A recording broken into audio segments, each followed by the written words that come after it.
Hello everyone. Luto taog chicken feet, sinabawang chicken feet. Dara siya, ako na siyang pabukalan og tubig dayon gihugasan. Ako lang siyang gipabukalan para mawala ang yang langsa, din mawala sa dang dugo.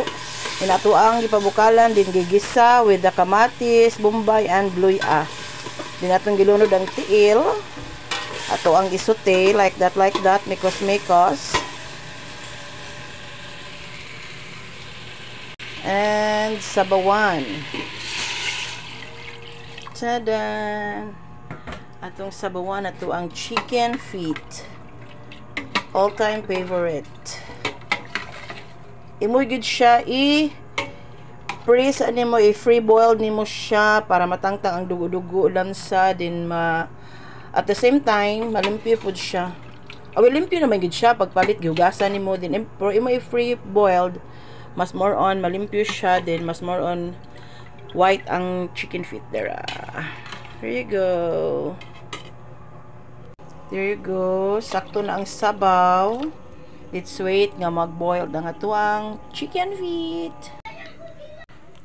Charang, nagbukal na atuang chicken feet. Mag-add na ta sa atuang pampalami. We add the cubes, 1 cubes, then the ground pepper, then the asin. There you go. Then let's mix. Woohoo! Dali ra ni siya malata kaya ato na ni siyang free boiled earlier para katong linsiyo, limpyo ang sabaw, dili siya makuan nga sabaw basta i-pre-boiled. I-add ato atong green chilies. Tara.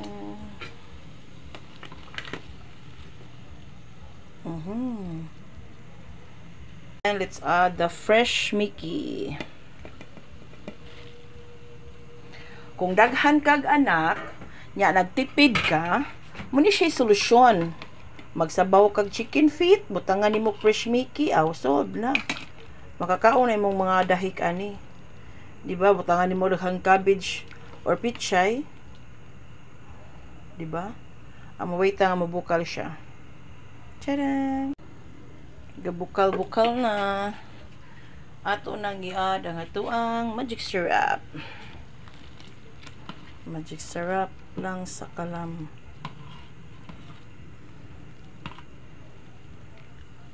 There you go.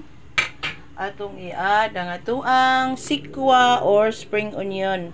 Sikwa or patula in Tagalog niya, spring onion. Para humot ang atuang sabaw. Diba? Sabaw. Ito sang iwait nga maluto ato ang sikwa. Narambukal na. I think luto na ni ato ang sikwa kay murag ni kuan na siya.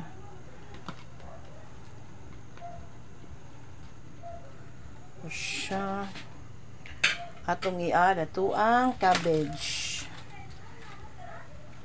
nga usa ka palanggana kay tag 15 ra ang kilo sa carbon. Atong i-grab ang chance kay tagsara mo barato ang utanon. Tusay tag 5 30 ang kilo ani karon 15 sigota na tay utan. To i-mikos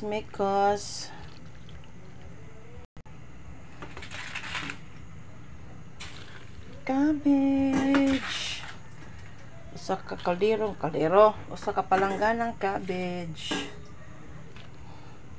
Discarding nanay ra gyud ani kay kung di ta mo diskarte, daghang kitag anakis, di ta mo diskarte ipasud-an sa ilaha, wala gyud ani.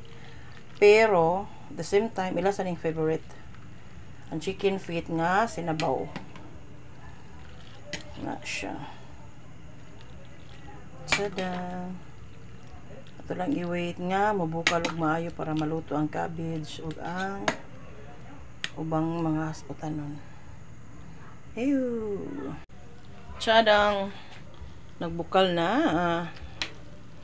Dili kay nato pabukalon og maayo para ato ang veggies crunchy pa. Ikaw nato, di ba? Ano siya Nagkang kayag utan. Mangaon mo sa mga bata ani. Lami pa jud ni siya kananaghan imong paper pero naman ko'y gamay nga bata sa AC, mareklamo man kay muhang mo ang brown paper. Ana lang siya. Mild lang siya nga pagkatimpla sa paper. Na siya chicken feet. Di ba? Woohoo! Chicken feet in the house. So yummy, yummy. That's it. Thank you for watching everybody sa akong simple nga home cook recipe ni Choning. There you go. Simple, healthy, muni pure collagen, then the same time na veggies, di ba? Tada! Thank you.